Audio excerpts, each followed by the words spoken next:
तो नमस्कार मित्रों, स्वागत है तमारू मारी यूट्यूब चैनलनी अंदर ने आज આપણે વાત કરવાના છીએ કે મિત્રો 6 વર્ષની નાની એવી દીકરી અમદાવાદથી દ્વારકા દંડવત યાત્રા કરી રહી છે છેલ્લા 45 દિવસથી અને મિત્રો દ્વારકા પહોંચતાની સાથે જ મિત્રો એન્જલનું ભવ્યથી ભવ્ય મિત્રો સ્વાગત કરવામાં આવ્યું છે।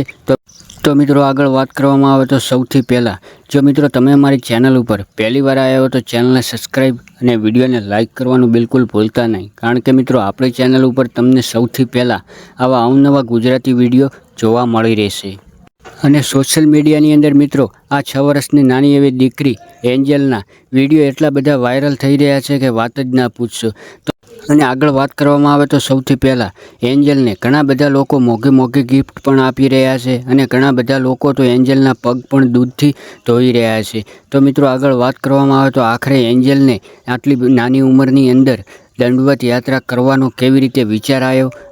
અને જ્યારે મિત્રો આ નાની દીકરી એ 6 વર્ષની એન્જલ જ્યારે મિત્રો દ્વારકાની અંદર એન્ટ્રી મારે છે ત્યારે મિત્રો ભવ્યથી ભવ્ય આનું ઢોલ નગારા સાથે મિત્રો એન્જલનું સ્વાગત કરવામાં આવે છે અને ઘણા બધા લોકો મિત્રો એની સાથે જોડાય છે અને ઘણા બધા એવા ન્યૂઝ ચેનલોવાળા પણ મિત્રો એન્જલનું ઇન્ટરવ્યૂ લેવા માટે આવતા હોય છે। અને ત્યારે મિત્રો એમના પપ્પાએ એક મોટો ખુલાસો કર્યો હતો, ત્યારે મિત્રો સોશિયલ મીડિયાની અંદર એ વિડીયો બહુ વાયરલ થઈ રહ્યો છે।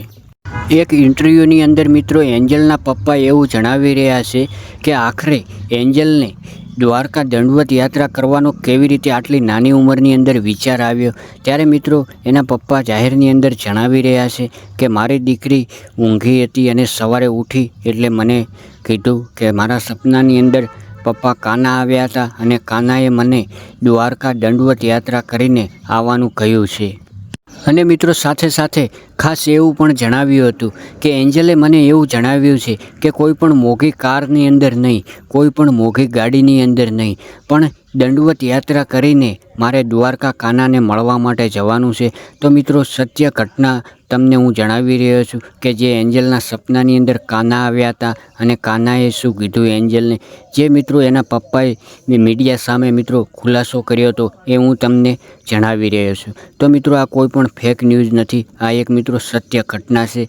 તો તમે પણ મિત્રો કોમેન્ટ બોક્સમાં જય દ્વારકાધીશ લખવાનું ભૂલતા નહીં।